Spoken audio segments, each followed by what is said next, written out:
I'm about to read to you Disney's Peter Pan.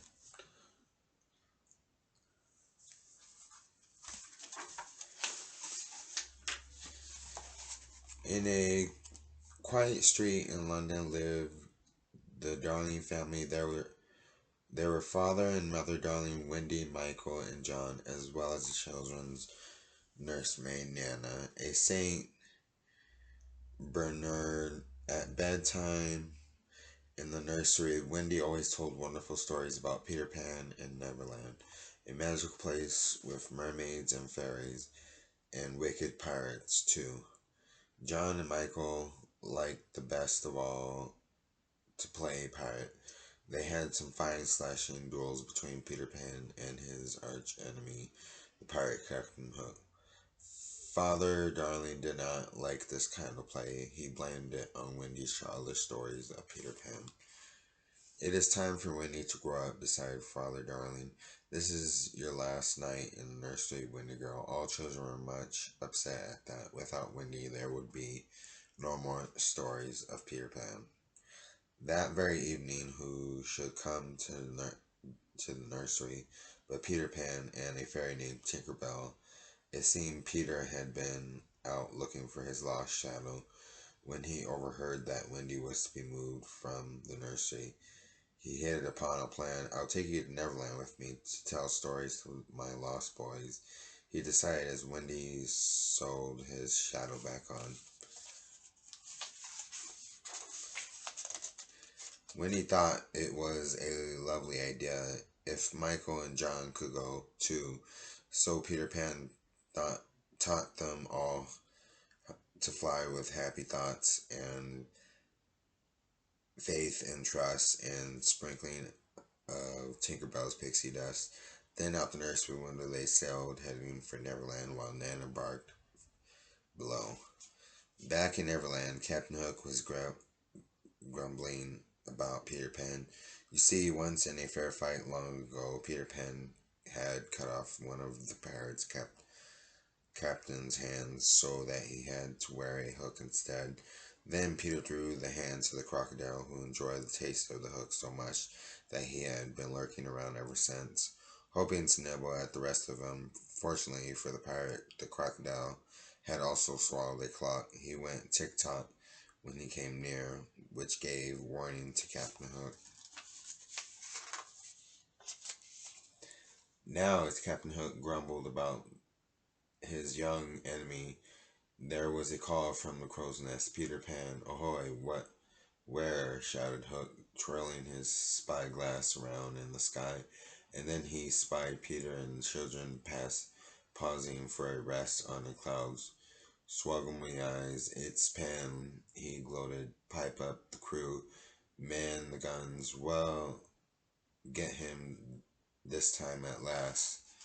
Oh, Peter, just as I dreamed it would be, Mermaid Lagoon and all, Wendy said as a cannonball ripped through the cloud beneath their feet. Look out, cried Pan. Tinkerbell took Wendy and the boys to the island. I'll stay here and draw Hook's fire. Away flew Tinkerbell as fast as she could go in her naughty little heart. She hoped the children would fall behind and be lost. She was especially jealous of the Wendy girl, who seemed to have won Peter Pan's heart. Straight through Neverland, Jungle Teak flew down into a clearing. She landed on a toadstool, bounced to a shiny leaf, and popped a secret door open for her. In a knot of old hollow trees, zipped down a slippery tunnel. Tink slid. She landed at the bottom of the underground room, the secret house of Peter Pan.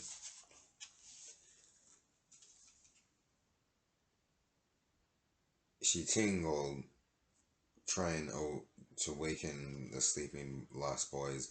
Alas, rather grumpily, they woke up, stretched as they listened to Tinkerbell. What, Pan wants us to shoot down a terrible Wendy bird? Lead us to it, they shouted, and out they hurried. When Wendy and Michael and John appeared, flying rarely, the lost boys tried to pelt them with stones and sticks, especially the Wendy bird. Down tumbled Wendy, all of her happy thoughts destroyed them no one can fly. Hurry, we got the Windy Bird, the Lost Boys shouted. But then Peter Pan arrived. How angry he was when he discovered that the boys had tried to shoot down Wendy, even though he had caught her before she could be hurt. I brought her to be a mother to us all and tell us stories, he said. Come on, Wendy, said Peter. I'll show you the mermaids. Boys, take Michael and John to track some natives. So Peter and Wendy flew away, and the boys marched off through the forest. There were wild animals all around, but the boys never thought to be afraid, and not a creature harmed them as they went through the thick woods. John had wanted to surprise the natives, but the boys were surprised by the natives instead.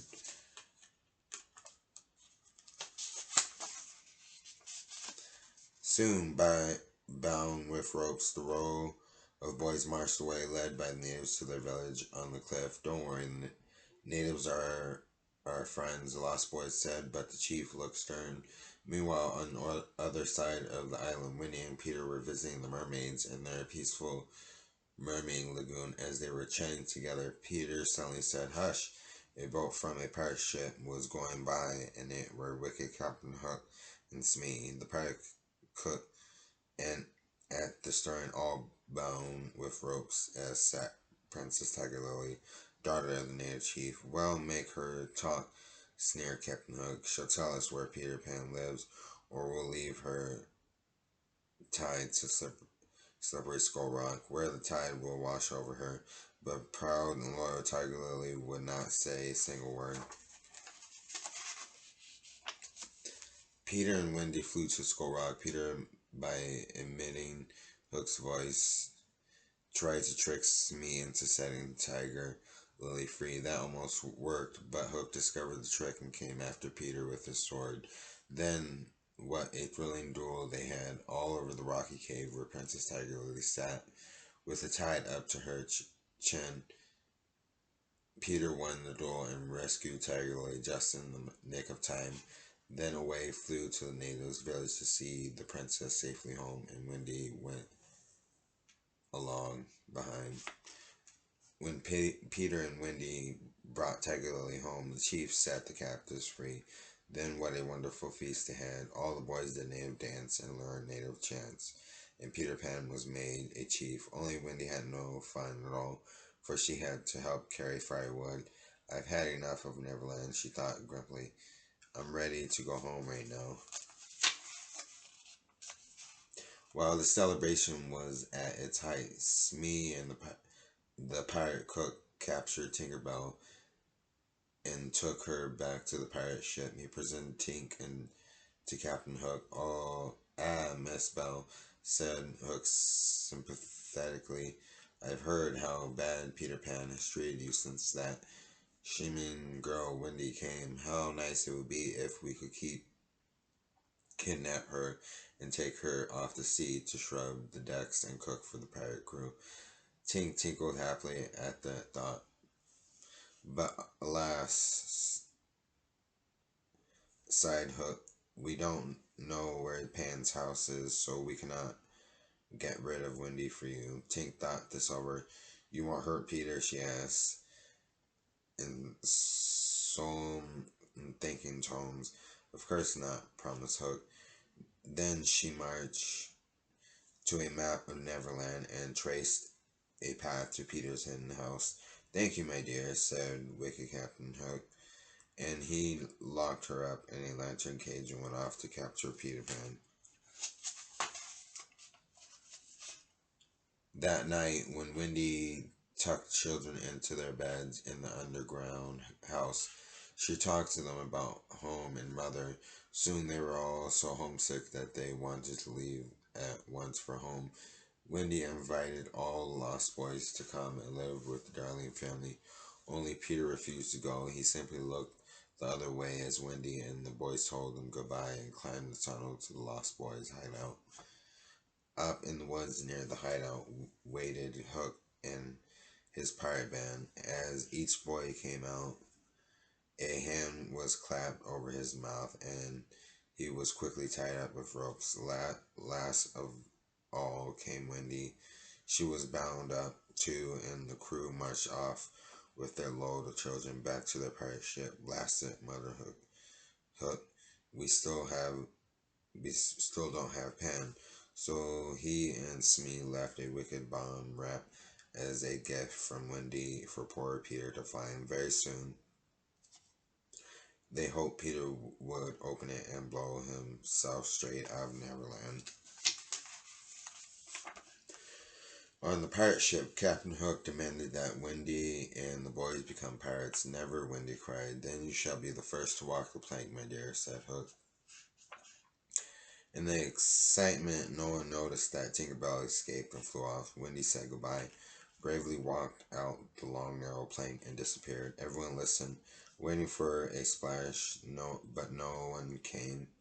Then they heard a familiar sound. It was Pan. Warned by Tinkerbell, he had arrived just in time to scoop up Wendy in the midair and fly her to her safety. This time you have gone too far, Hook, Peter cried. He swooped down from the rigging, all set for a duel.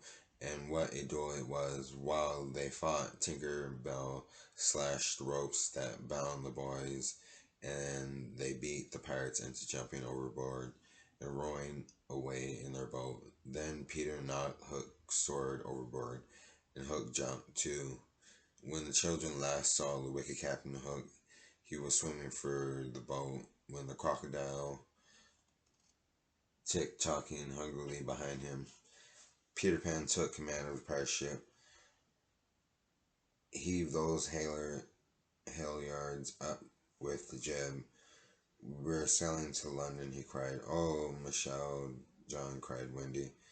We're going home, and sure enough, with happy thoughts and faith and trust and a liberal sprinkling of pixie dust, every flew that pirate ship through the skies till the gangplank was run out of Darling's nursery windowsill.